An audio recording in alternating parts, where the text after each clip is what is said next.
Hello everyone, I'm Dr. Avani Ratan. I'm your faculty at Conceptual Psychology. I welcome you to the fifth subpart of social psychology. We are going to quickly look at what is prosocial behavior. It will be a quick revision for the IHBAS M.Phil entrance exam. Starting with, what is prosocial behavior?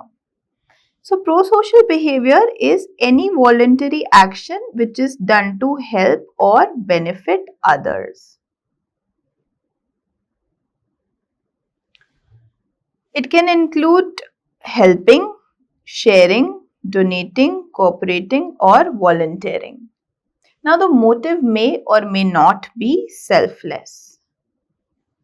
So, helping an elderly person cross the road or donating to charity, whether out of kindness or for tax benefits, or volunteering at a blood drive. These are all examples of prosocial behavior. What is prosocial behavior versus what is altruism? So, prosocial behavior is helping with or without social interest. What is altruism? It is helping purely out of concern for others without expecting rewards. Here you are in altruism, you are not expecting any rewards. So donating money for publicity is pro-social, but it is not altruistic. Risking your life to save a stranger, that is altruistic. Okay, now what are the factors which affect helping behavior?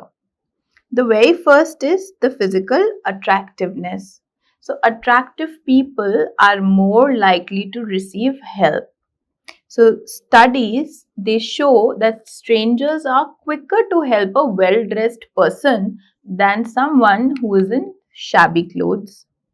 Then there is similarity and kinship. We help those who are similar to us or are related to us. So you're more likely to lend money to a cousin than a stranger, right? So even unrelated people are helped more if they share the similarities, probably the same hometown, same religion, same interests. Then comes religiosity. So people with strong religious values are often more motivated to help. So, religious groups or organizations who provide the free food kitchens and maybe the disaster relief work, they are more motivated to help. Then there is the victim's perspective. When people imagine themselves in the victim's shoes, then their empathy and the helping behavior that increases.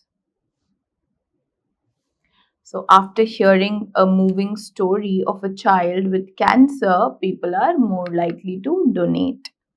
Then, talking about personal experiences. Having personal or close experience with suffering makes people more willing to help. So, a person who survived an accident may volunteer to help other victims. Someone who was once poor may feel more empathy towards the homeless, right? So that's how the personal experiences come into the picture.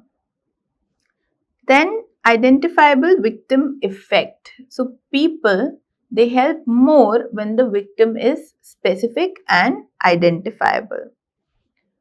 Maybe people donate more when they see a photo of one child in need rather than the statistics about thousands of starving children. Victim's responsibility. People help more when the victim is seen as deserving, where the suffering is due to the external causes, than when they are blamed.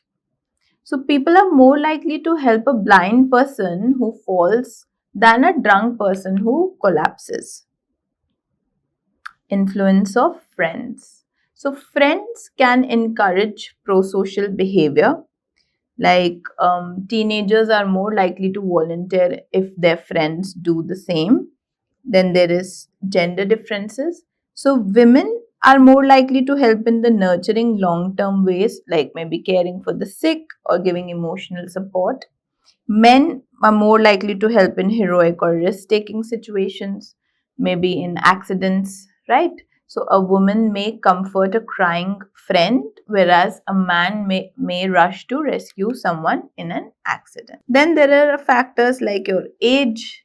So younger children show pro-social tendencies, but adolescents sometimes bring more selfishness.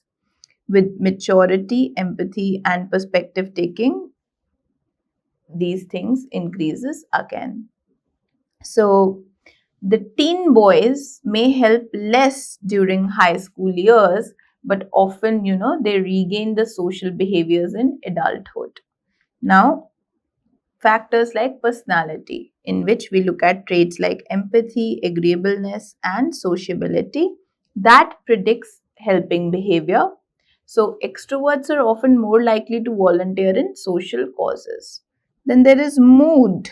So, being in a good mood increases helping behavior. So, people who find a coin in a phone booth are more likely to help pick up dropped papers. Right. Now, the theoretical perspectives on prosocial behavior. The first is social learning theory. Now, these are the important topics under prosocial behavior. Kindly pay attention.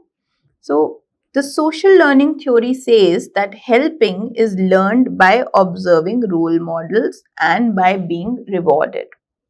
So, children whose parents volunteer are most likely to help others. Then there is the motivation perspective. Altruistic helping is motivated by concern for others.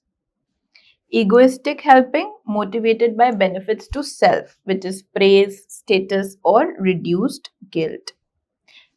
So, donating blood to save lives is altruistic helping. Donating blood to get a free movie ticket is egoistic helping. Now, social identity theory. So, people help more within their in group, the group that they identify with. So, helping maintains the positive group identity and the self esteem. So, football fans are more likely to help a person wearing their team's jersey than a rival team's jersey, right? So, how do we summarize prosocial behavior? Helping can be motivated by both selfless concerns, which is altruism, and self interest, which is prosocial behavior. Factors like attractiveness, similarity, mood, culture, personality, group membership influence, all these factors influence your helping behavior.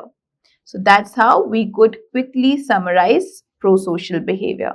I wish you happy learning. Thank you.